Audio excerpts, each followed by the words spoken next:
L'ACREA vous présente le magazine des communes, comme nous.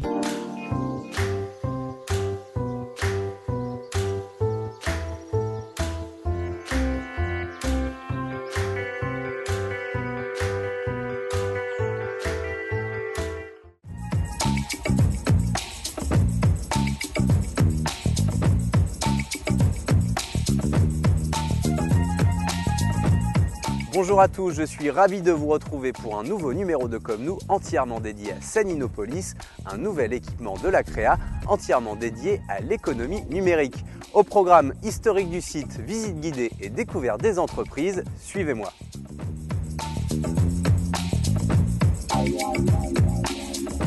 La filature La Foudre a été construite en 1846. À l'époque, c'est une filature de lin. On traite le lin et le chanvre, ce qui est relativement original dans l'agglomération rouennaise, qui est plutôt spécialisée dans le traitement du coton.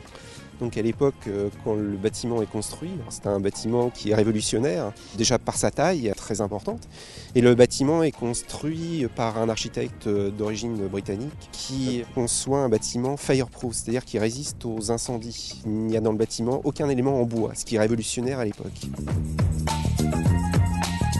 Le bâtiment va changer plusieurs fois de main jusqu'en 1859. À l'époque, il est repris par Pouillet-Cartier, un des plus gros industriels de la région, qui lui est spécialisé dans le traitement du coton. Donc l'usine va changer de vocation, on va y filer le coton et à partir de 1883, on va tisser le fil pour en faire du tissu de coton. L'usine textile va fonctionner jusqu'au début des années 30, crise économique, il y a beaucoup d'établissements textiles qui ferment en France et dans la région rouennaise. La Foudre va pas mieux résister, ferme et on ne trouve aucun repreneur pour un bâtiment aussi vaste. Et finalement, il n'y a que l'armée qui se porte acquéreur du bâtiment et le bâtiment donc va changer de main en 1938 pour devenir la caserne Talandier. Après 1945, finalement, on ne sait pas trop quoi faire du bâtiment. Il y a la ville qui sollicite la préfecture pour éventuellement y loger des réfugiés, des sans-abri. Mais finalement, l'armée ne souhaite pas se débarrasser de son bâtiment, même si elle ne l'utilise pas à 100%. En fait, l'histoire militaire du bâtiment va réellement démarrer en 1976, quand l'armée installe ici un régiment d'entretien du matériel militaire. Jusqu'en 1999, avec la loi de réorganisation de l'armée française, l'armée n'a pas souhaité conserver ce site qui était surdimensionné par rapport à ses besoins. Donc à ce moment-là, l'armée française va proposer aux collectivités locales de racheter le bâtiment. C'est comme ça que le bâtiment va être récupéré par l'actuelle CREA. En 2003, le bâtiment va être inscrit à l'inventaire des monuments historiques, ce qui dénote l'intérêt patrimonial pour ce bâtiment, qui est un des plus beaux symboles du patrimoine industriel français. La CREA a souhaité dédier ce bâtiment aux nouvelles technologies. Il a fallu conserver les planchers, les poteaux en fonte, donc tout ça a dû être conservé. Et ma foi, quand on voit le bâtiment, on peut quand même être fier de ce qui a été fait, c'est du beau travail. En fait, on a concilié donc un bâtiment qui a plus de 150 ans avec ce qui se fait de plus récent dans la technologie. On est passé, on va dire, d'une cité fermée, d'une cité interdite à une ville ouverte.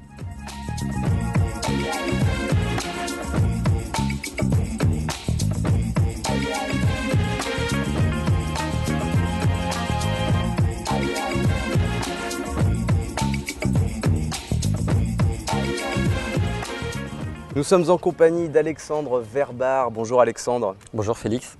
Alors vous êtes le directeur du réseau des pépinières et hôtels d'entreprise de la CREA. Oui.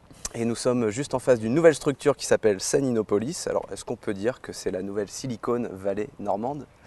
On voudrait que ça soit la Silicon Valley normande, puisque c'est l'ambition bien sûr de la CREA, mais aussi des entreprises, du numérique, du territoire. Donc effectivement, si on a 80 entreprises rapidement, on pourra dire qu'on est la Silicon Valley normande. Donc ce sont des sociétés qui sont spécialisées dans le TIC, c'est ça? C'est les technologies d'information et de la communication. Globalement, quel type de sociétés sont installées là et ont vocation à s'installer ici? Alors, Installés, on en a 34 déjà. On a des entreprises qui font du référencement par exemple, d'autres qui font des applications, des entreprises qui sont dans la communication digitale, des entreprises qui vont être dans l'e-commerce, le web marketing. Donc c'est assez varié avec quand même une spécialité dans les métiers du web. Mais l'idée, c'est vraiment que toutes les entreprises de la filière numérique puissent s'y retrouver. Avec des entreprises de toute taille, petites et grandes, qui travaillent ensemble et qui créent en fait une richesse collective. Donc c'est une structure extrêmement moderne. Quels avantages pour les sociétés qui s'installent ici? Qu'est-ce que vous mettez à leur disposition? Je pense que le principal avantage, c'est le fait que c'est un lieu qui est conçu pour une vie commune. Vous avez dans ce lieu une cantine numérique qui va voir le jour.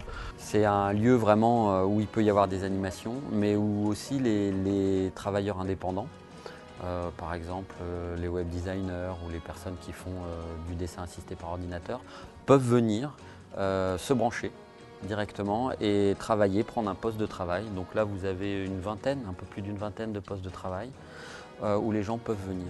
Mais l'esprit de la cantine, c'est autre chose, c'est pas uniquement un lieu. C'est avant tout un projet en révolution permanente. C'est un label qui en fait garantit la qualité des animations qui sont mises à disposition. Vous avez une cafétéria collective, un accueil collectif, il y a des salles de réunion collectives. Donc il y a déjà cet esprit un peu de communauté. Ça c'est le premier avantage. Le deuxième avantage, c'est les services. C'est vrai qu'avoir un accueil commun, du courrier commun, une salle de visioconférence, une salle de serveurs communs, c'est quand même très utile pour les entreprises du numérique. Normalement, elles sont censées pouvoir arriver ici avec toutes les fonctions support nécessaires à leur activité. Et comment fait-on pour être accepté comme société pour s'installer ici? Il y a des dossiers à fournir? Tout dépend où on s'installe dans le bâtiment, parce qu'on est sur un bâtiment qui est assez complexe, qui est grand, 10 000 m². Et dedans, on a prévu d'intégrer une pépinière d'entreprise, qui là est clairement dédiée aux entreprises en création. Et pour rentrer en pépinière d'entreprise, il faut passer devant un comité d'agrément qui examine en fait la candidature de l'entreprise. L'idée, c'est de savoir est-ce que cette entreprise a besoin d'un accompagnement en pépinière. Saninopolis, en chiffres, ça donne quoi? Le coût de la structure, les mètres carrés, enfin dites-nous tout. Alors, le coût de la structure est de 30 millions d'euros. Donc c'est un bel investissement public auquel, et ça il ne faut pas l'oublier, la CREA effectivement est le premier financeur. Mais n'oublions pas qu'il y a également la région qui a fortement soutenu, le département, l'État, les fonds européens, le PFN. Donc c'est vraiment une œuvre collective et je pense qu'un projet de cette ambition-là et de cette taille-là n'aurait pas pu se réaliser sans justement cette mobilisation de l'ensemble des acteurs. Le deuxième élément, c'est la superficie. On est sur 10 000 m². Sur les 10 000 m², on a à peu près 6 800 m² à disposition des entreprises qui vont de plateaux de 440 m² jusqu'à des petits bureaux de 16 m².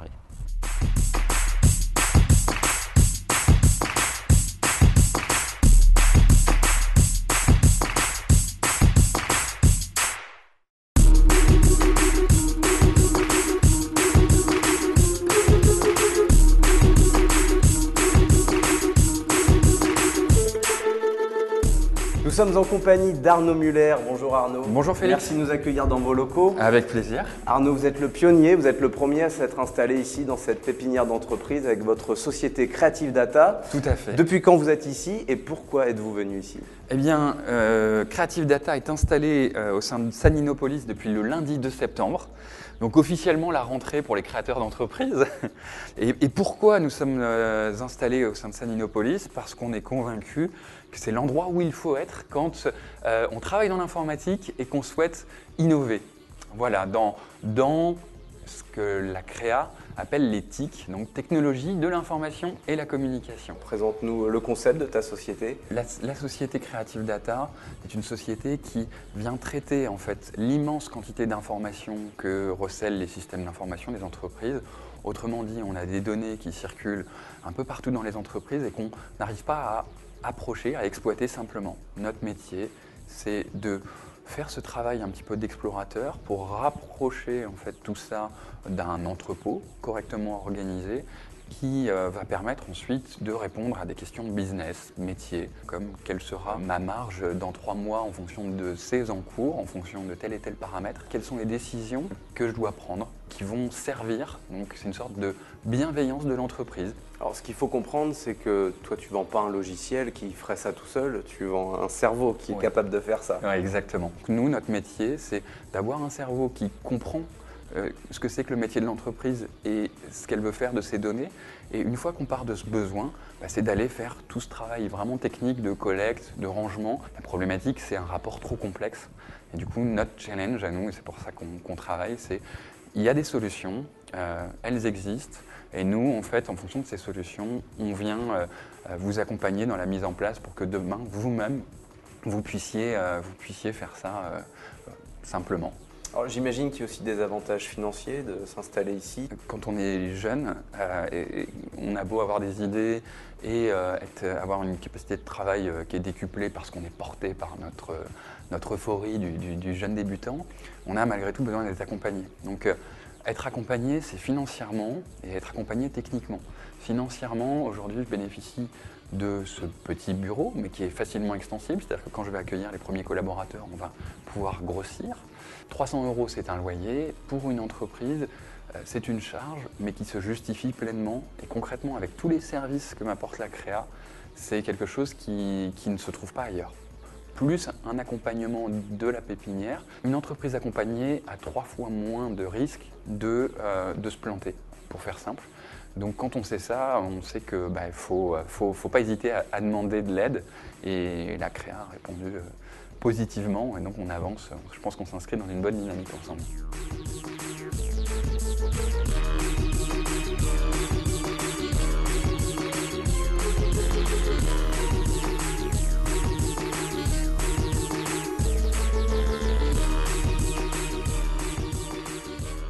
Je vous propose d'aller à la rencontre des fondateurs de la société Pacata, un site internet qui met à disposition toutes les informations et tous les bons plans utiles aux étudiants qui souhaitent organiser un long séjour à l'étranger. Bonjour Romain. Bonjour. Bonjour Christophe. Bonjour. Alors vous avez fondé la société Pacata il y a quelques mois, je crois, c'est une start-up, on peut dire ça? Tout à fait, on a créé la société en mars et donc le site a été lancé en mai. Alors concrètement, ce site internet, explique-nous comment ça marche. Bon, moi je suis plus étudiant, mais par exemple si je voulais organiser un long séjour à l'étranger, je vais sur ton site et j'ai toutes les infos. Tout à fait, en fait Pacata c'est un site de partage de conseils et de bons plans entre étudiants qui préparent leur séjour à l'étranger, que ce soit pour un stage ou un échange universitaire par exemple, et ça fonctionne pour toutes les destinations donc, à travers le monde. Il suffit d'entrer sa destination, les dates de son séjour et on arrive sur en fait, son espace personnel avec une liste de tâches, transport, logement, banque, assurance, bourse de mobilité. Dans chacune des rubriques, l'étudiant va pouvoir retrouver des conseils d'autres étudiants qui sont partis précédemment dans la même destination, des conseils pratiques. On insiste vraiment sur le côté utile, des statistiques par exemple, voilà, les quartiers recommandés par les étudiants et enfin bien sûr des solutions pour trouver concrètement son logement et ça fonctionne de la même façon finalement pour l'ensemble des rubriques, pour trouver ses bourses de mobilité, l'assurance internationale, etc., etc. D'accord, donc ça fonctionne en partie grâce au partage d'informations. Tout à fait, on repose vraiment là-dessus puisqu'on considère que finalement les personnes les mieux informées ce sont les étudiants qui sont en ce moment sur place ou qui viennent de revenir et donc ils sont les mieux à même de partager les conseils les plus pertinents. L'idée vraiment derrière ça, c'était de se dire on va faire gagner du temps à l'étudiant dans la préparation de son séjour et on va lui éviter de rencontrer des problèmes parce qu'il a oublié de préparer certains aspects de son séjour, il a oublié de prendre une assurance, il a oublié de souscrire à telle bourse de mobilité auquel il pouvait avoir droit.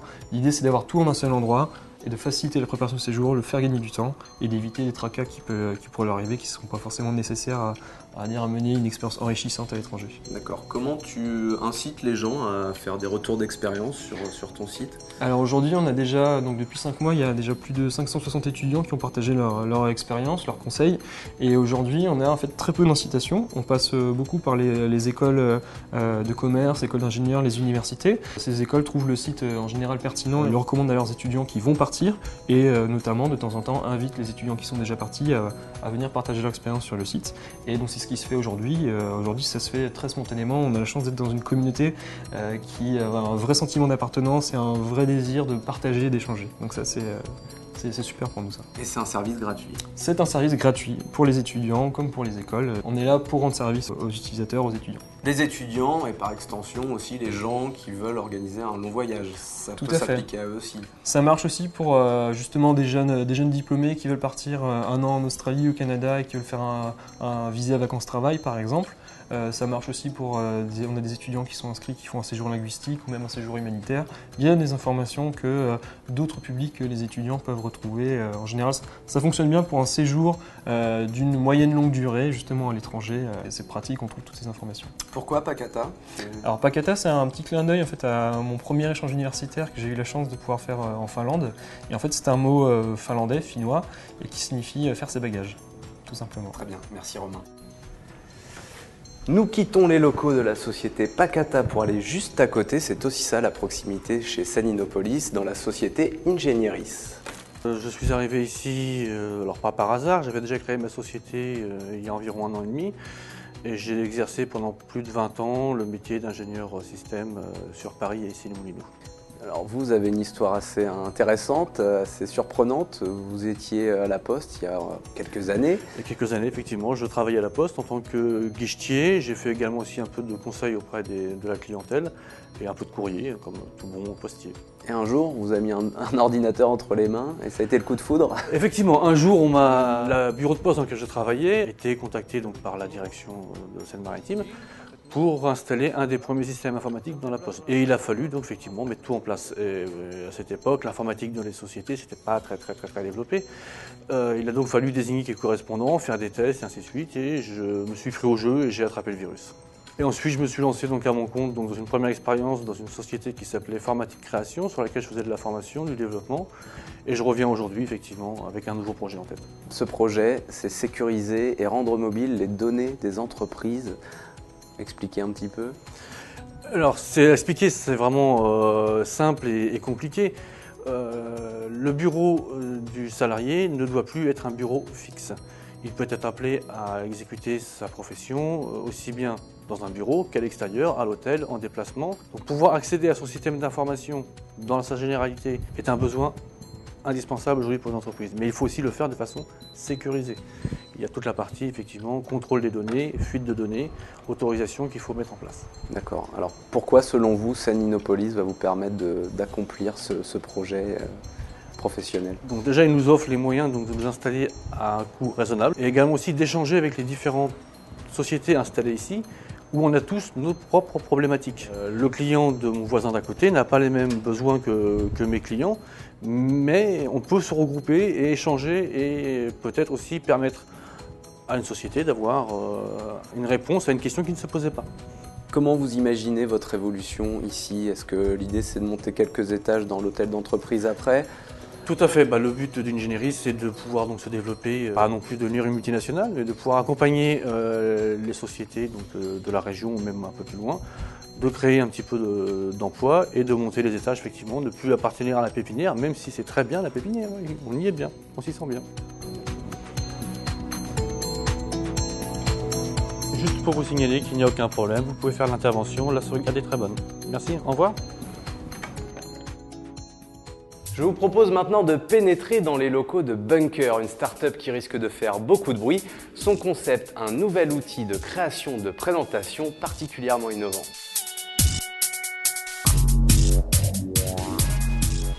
Dans les grandes lignes, le concept de Bunker, c'est très simple. C'est un outil qui va vous permettre de créer facilement des présentations, connecter d'un côté toute une librairie de données que vous pouvez stocker très facilement dans la librairie qui est d'où le nom Bunker, et vous allez pouvoir les exploiter facilement dans un support de présentation qui ressemble à tout support de présentation qu'on connaît actuellement, donc un éditeur, où vous allez pouvoir ensuite exporter dans un format HTML5 qui vous permettra de le lire sur tout type de support, que ce soit un téléphone, une tablette ou un ordinateur portable. On est sollicité tous les jours par du contenu, on en stocke un peu partout et on s'est dit que l'innovation elle se situait dans l'exploitation de ces données-là.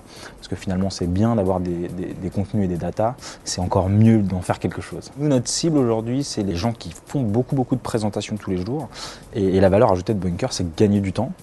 L'autre valeur ajoutée, c'est collaborer, c'est quelque chose de très important pour nous parce qu'on se rend compte qu'une présentation, c'est souvent l'assemblage de plusieurs cerveaux. Donc on va chercher des données en fonction des experts. Donc l'idée c'est d'assembler tout ça dans le bunker et qu'une seule et même personne pourra faire la présentation finale.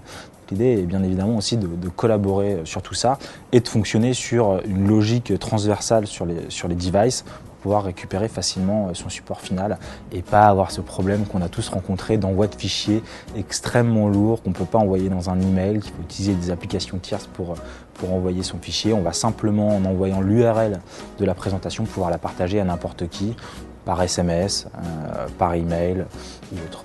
Ça, c'est déjà opérationnel, ça fait 5 mois qu'on est lancé.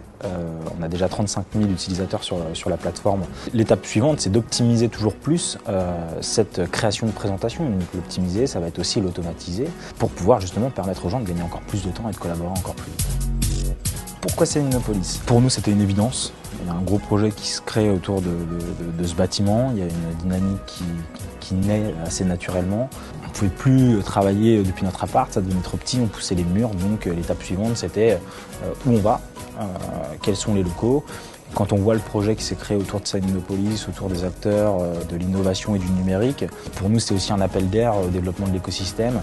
Et qui dit développement d'écosystème dit développement des entreprises de l'écosystème. Donc c'était important de faire partie du projet, d'être ici, de dynamiser pourquoi pas ce qui se fait ici.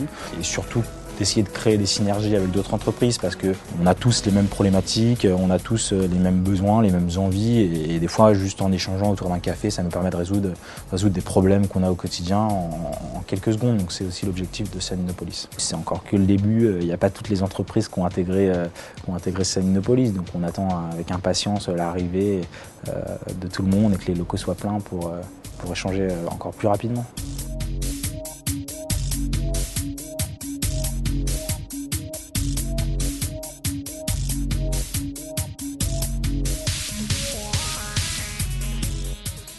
C'est la fin de cette émission, merci beaucoup de nous avoir suivis. Retrouvez tout de suite toutes les informations pratiques relatives à Saninopolis. On se retrouve très bientôt, d'ici là, portez-vous bien. Ciao ciao.